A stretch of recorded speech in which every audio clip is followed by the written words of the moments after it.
Chapter 9. Orm was not proud of it, but she spent the entire morning pacing. Ling had stepped outside to take that call and never returned to the table. When Orm peeked through the patio door, she saw Ling standing with her back to her, arms crossed, voice low and unreadable. Her mother had gone to the market. Tun was out on a run, which left Orm alone, with her thoughts and her suspicion.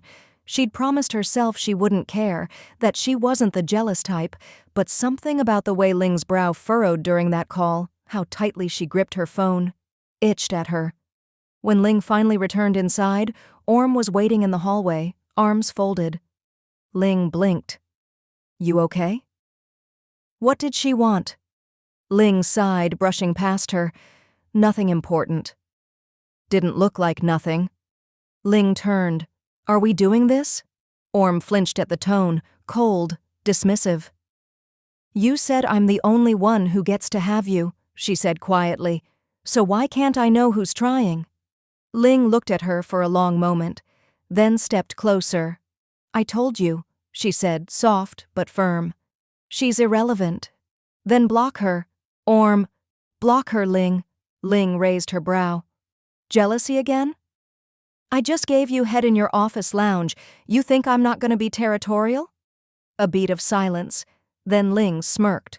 Orm flushed. "She's already blocked," Ling said, "before you even asked." Orm's mouth parted. Ling leaned down, brushed her lips against Orm's ear, and whispered, "You're cute when you demand things." Orm pretended it was enough. She smiled, nodded, even kissed Ling on the cheek. But inside, something still itched. That smirk, that unreadable expression, that maddening calm. She wanted more than words. She wanted proof.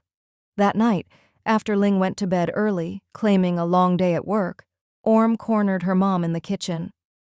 "I need you to help me follow my wife," she said. Her mother paused mid-sip of chamomile tea. "Excuse me?" Orm pulled out her phone. "She's too perfect, too calm. It's suspicious. I want to see what she's really like at work." Her mother blinked. "You mean spy on her?" "Yes." A pause. "Okay," her mom said. "What?" Her mother set down the teacup. "I've always wanted to do recon." "Seriously? Let me change into flats." Tun entered the kitchen in his pajamas, blinked at both of them, and said, "Why do I feel like I just walked into a crime drama?" Orm turned to him. "You're coming." "No, I'm not." "You owe me from when I took the blame for the shattered window last month." Tun groaned. "You are such a brat." "Spy brat." 20 minutes later, they were parked across the street from Ling's office building. Orm held binoculars. Tun had snacks.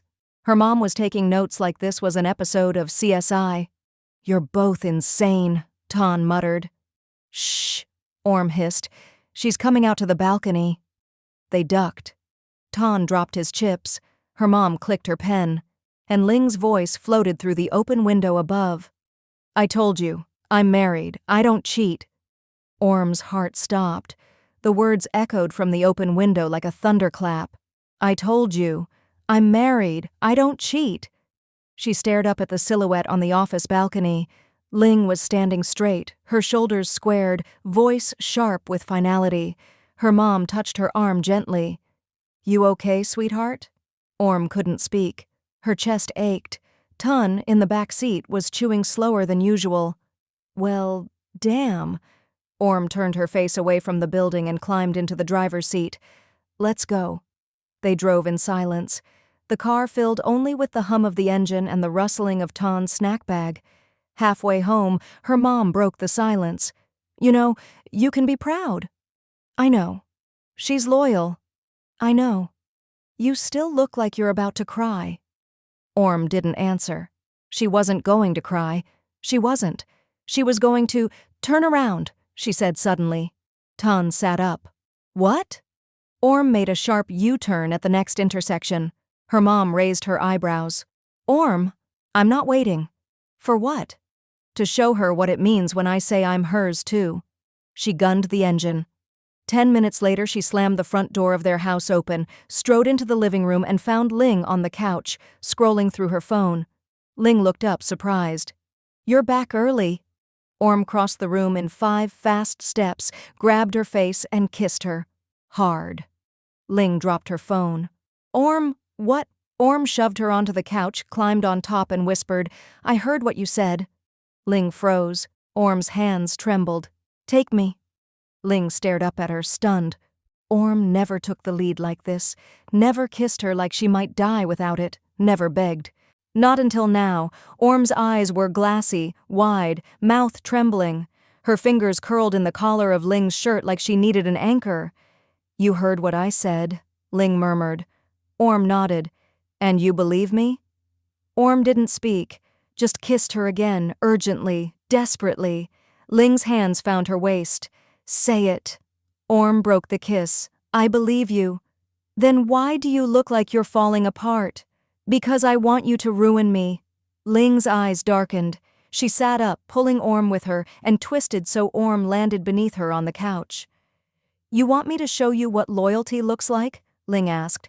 Orm bit her lip. "Yes." Ling kissed her hard, then tugged her shorts down.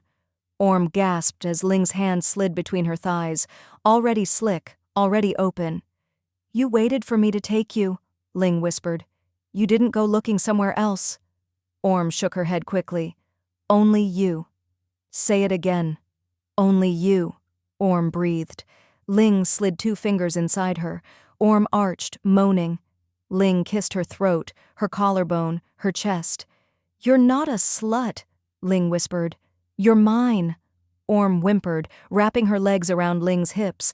Ling thrusted deeper, curling her fingers just right, watching Orm unravel. "Look at me." Orm did. Ling added a 3rd finger. Orm cried out. Ling bent low and murmured, "I love you." Orm shattered. Orm lay tangled in the couch blanket, her cheek pressed against Ling's chest. Their clothes were scattered across the living room. Ling's shirt was still bunched under her back.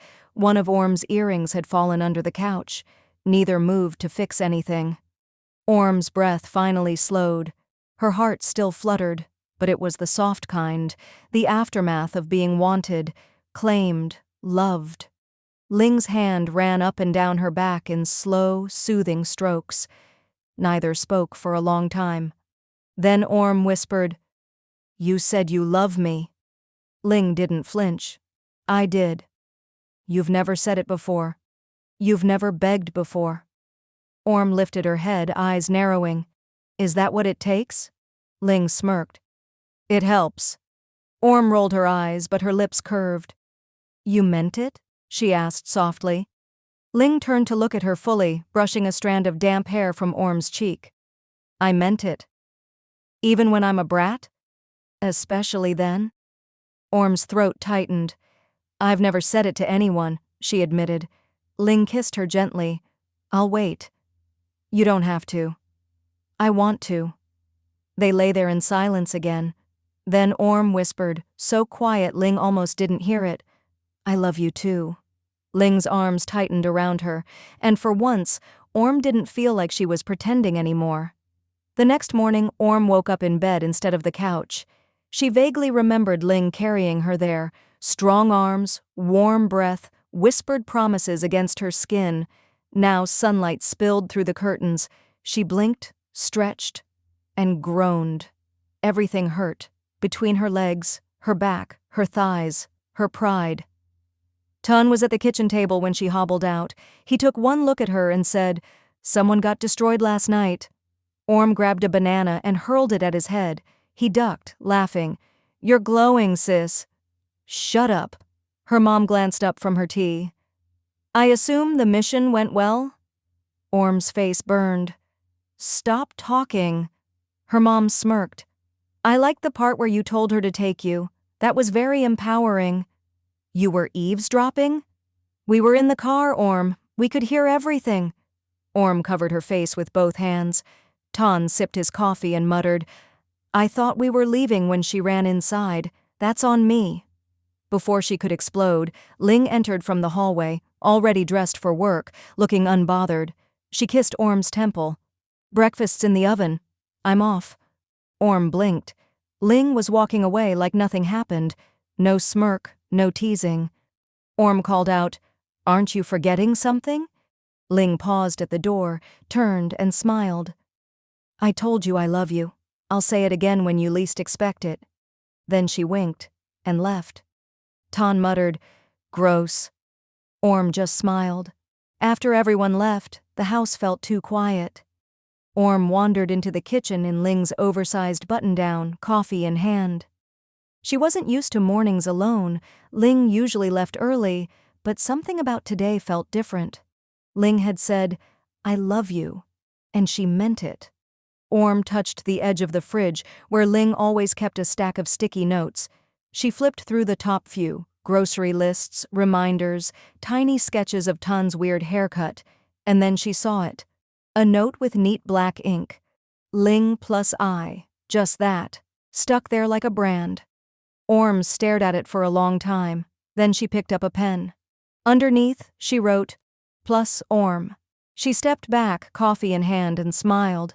Maybe it wasn't conventional, maybe it started with obligation, with cold beds and quiet resentment, but something real had rooted itself in the cracks. She wasn't pretending anymore. She was in love with her wife. And that note on the fridge, it wasn't just ink, it was home. Orm peeked into the home office from the hallway, clutching a tray with 2 cups of coffee. The large mahogany door was ajar, just enough for her to see the stiff body language of the men inside. 5 older Chinese investors, 3 of whom she recognized as Ling's relatives, stood around the conference table, murmuring in Mandarin. Their expressions were stern, and their crisp suits gave off an air of unspoken judgment. Ling stood near the whiteboard, her tablet in hand, listening intently but visibly tense.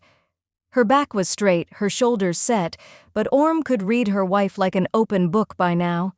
The tightness in her jaw, the faint tapping of her thumb against the tablet screen, Ling was stressed. The men broke for a coffee break, filing out toward the patio one by one, exchanging polite nods with Orm as they passed. She offered them shy smiles before quietly stepping into the office, shutting the door behind her. Ling remained by the window, exhaling heavily. Orm set the tray down on the desk and approached her carefully. "You okay?" Ling glanced at her but didn't answer right away. She closed her eyes, rubbed her temple, and finally nodded. "I just need everything to go perfectly. Uncle Tian's a hard one to impress." Orm reached out and straightened the lapel of Ling's suit. "You've got this. You always do." Ling's eyes finally met hers. There was something fragile beneath the usual steel, something only Orm got to see. "I could use a little help relaxing," Ling muttered, her voice low. Ling's hand was on Orm's head, pushing it down. Orm didn't smile. She understood what she was being asked for.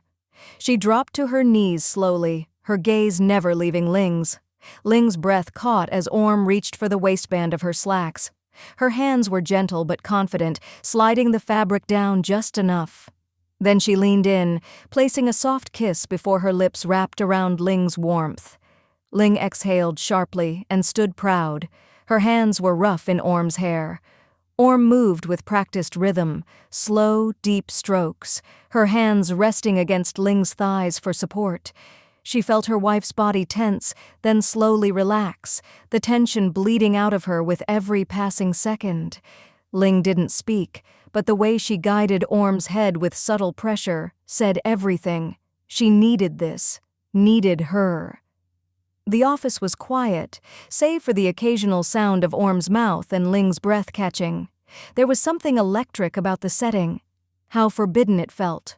How Orm knelt so willingly before the woman who carried the weight of everyone's expectations. Ling's knees almost buckled. She steadied herself, whispering something in Mandarin Orm didn't quite catch. But she understood the sentiment. Orm let her finish on her face, then rose without a word. She wiped her lips with the back of her hand, then helped Ling button her pants. Ling cupped her cheek briefly, pressing a tender kiss to her forehead. "You're perfect," she whispered. Orm shrugged, feigning indifference. "Just doing my wifely duty." There was a knock on the door. Ling stood straighter, cleared her throat, and called out, "Coming." Orm stepped aside, letting Ling pass. But before she opened the door, Ling turned back and said with a small smirk, "I'll fuck you raw tonight." Orm grinned and gave her a playful swat on the behind. "You better." When Ling returned to the meeting, her demeanor had transformed. Her voice was steady, her points persuasive, her smile calm but commanding. She answered every question with poise, every challenge with grace. Uncle Tien nodded along thoughtfully. The others leaned forward, clearly engaged. From the hallway, Orm watched with quiet pride. She didn't need to be in the room to know that the deal was going to close. She'd already done her part. Later that night, as they lay in bed, Ling reached for her again, not out of obligation, but with worship in her touch, and Orm, who once thought this marriage was only about duty, closed her eyes and let herself believe. The presentation concluded to a round of polite but impressed applause. Ling offered firm handshakes, her voice steady, her poise regained. The tension she had carried all morning had evaporated somewhere between the coffee break and Orm's quiet devotion. After the investors left, Ling stepped out into the main hall, only to be greeted by Tan holding 2 paper cups of bubble tea. "Victory drink," he declared, grinning. "Orm said you crushed it." Orm followed behind, a soft smile on her face. She didn't need to ask how it went. Ling's relaxed shoulders and easy smile told her everything. They moved to the dining room where Orm's mom had laid out a small celebratory lunch. "You were so confident," she gushed, clapping her hands. "I couldn't understand the language, but your posture said, 'I'm the boss.'" Ling chuckled, sinking into a chair. Orm brought her a bowl of soup, gently setting it in front of her. "All you needed was a little encouragement," she whispered into her ear. Ling gave her a look that promised payback later. Tan plopped into a seat and raised his glass. "To Ling, the investor tamer, and to my sister, who clearly knows how to keep her wife running at 100%. Orm rolled her eyes, but her cheeks flushed pink. The lunch was filled with warmth, teasing, and laughter. At one point, Ling reached under the table and squeezed Orm's hand, her thumb brushing circles against her knuckles. "You're amazing, you know," she whispered when no one was paying attention. Orm turned to her, surprised. Ling didn't elaborate. She didn't need to. Orm leaned against her shoulder for a brief second, heart full. She had never imagined this life, this strange, tender domesticity, and yet it felt more real than anything she'd ever known.